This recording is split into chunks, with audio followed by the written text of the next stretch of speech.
Salut à tous, petite présentation des autres parties du MDT en dehors de la base de données qui était l'une des parties les plus conséquentes à laquelle j'ai accordé du coup une vidéo totale. Voici le reste des modules du MDT et des applications. Donc tableau d'affichage auquel vous pourrez avoir accès. Vous y retrouverez le règlement de la faction, le code de déontologie, le règlement IC et OOC, les différents communiqués internes, les nouveaux, tous les anciens ne seront pas transportés, les notes de service par district et différentes annonces transférées par l'état-major ou votre district. Vous avez tout ça individualisé par district ou global vis-à-vis du département. Pour continuer, on va parler du routeur. Alors avant tout, pour le routeur, vous devez être en service. Donc pour être en service, tout en haut à droite de votre écran, vous avez hors service ou en service. Vous mettez Nashville ou Townsend, pensez bien à sélectionner le bon district, sinon vous pourrez vous mettre sur le routeur. Moi je suis Nashville par exemple. Je vais sur Nashville et je peux tout remplir. Tout est remplissable. On met les codes, on met la position globale Nashville, on active, voilà. Tout est bon. Ok, une fois que ça c'est fait, et ben vous êtes en patrouille. Lorsque vous quittez la patrouille, vous supprimez votre ligne en saisie. Vous la supprimez manuellement. Ok, ça c'est tout simple. Une fois que c'est terminé, je suis hors service. Parfait.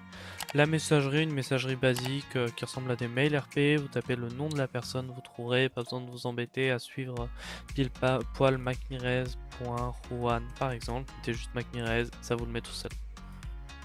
Les destinataires en copie, ça c'est des personnes qui ne sont pas concernées par qui ne sont pas les destinataires, mais à qui vous souhaitez envoyer le mail pour qu'il ait une trace.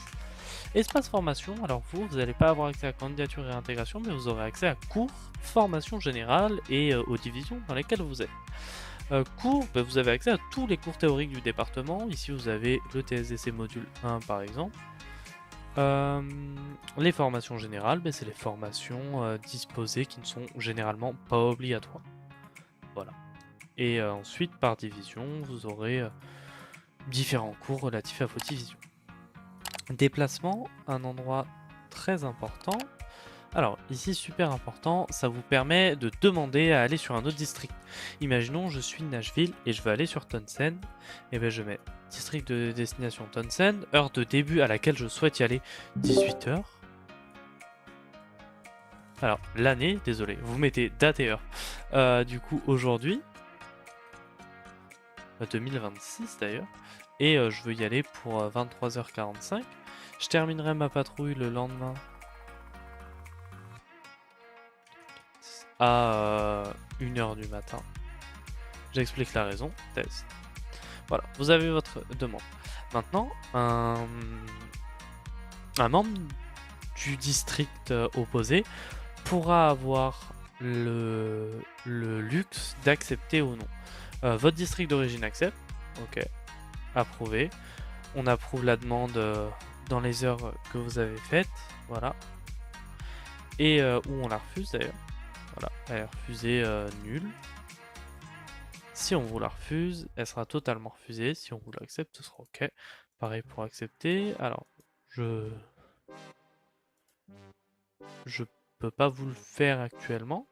Maintenant, vous avez la possibilité d'avoir tout ça et elle peut être aussi supprimée. Bref, ça, vous le voyez, c'est pour vos demandes de déplacement vers un autre district. Déclarer une arme, ça vous permet de trouver toutes les armes déclarées. Même chose que dans la base de données où vous avez la possibilité de les trouver par les fiches citoyens pour trouver toutes les armes d'une personne. Là, vous tapez directement le numéro de série pour être sûr que vous tombez sur le bon numéro. Voilà. Hop. Terminal des saisies, lorsque vous saisissez une arme, quoi que ce soit, n'importe quoi, vous remplissez ça. Encore une fois, le système de citoyen où vous pouvez mettre Juan Macmirez, test, votre indicatif de patrouille, Lincoln 01. Et ce que vous avez saisi, on lui a saisi une imprimante à argent, un fusil de précision, une SMG. Hop, je valide la saisie. Ça apparaît ici. Et ça enrichit nos statistiques. Si c'est pas beau tout ça. L'agenda, bon, tout ce qu'il y a de plus simple. Pour créer un événement en haut à droite, nouvel événement, faites attention, vous pourrez créer des événements selon vos divisions et selon vos grades. Pas tout le monde ne peut le faire. Vous pouvez créer des événements privés envers envers une seule personne, des événements de division, comme ici, ou des événements de district, ou bien des événements pour tout le monde. Tout simplement, il n'y a pas plus simple. Et le whiteboard, vous pouvez créer un tableau, comme ça a été montré de nombreuses fois dans les spoils, avec la carte de Townsend ou la carte de Nashville, et y mettre ce que vous voulez. Voilà, ici je dessine, je veux attaquer, hop, l'hôtel, ici il va y avoir quelqu'un, ici il va y avoir quelqu'un, voilà. Vous avez tout compris. Une fois que c'est fait, on peut tout effacer, quitter, et supprimer si c'est bien terminé. Le code de votre tableau est toujours écrit là à donner à vos collègues. Et voilà. Hop. Concernant tout le reste, ça ne vous concerne pas, hormis les affaires internes, où vous pourrez faire un signalement IAB concernant un de vos collègues qui aurait fait des bêtises, ou si vous êtes civil, concernant un adjoint. Tout simplement. Je vous souhaite une bonne continuation, et puis voilà. Bonne soirée et bon jeu sur les serveurs GTA STRP.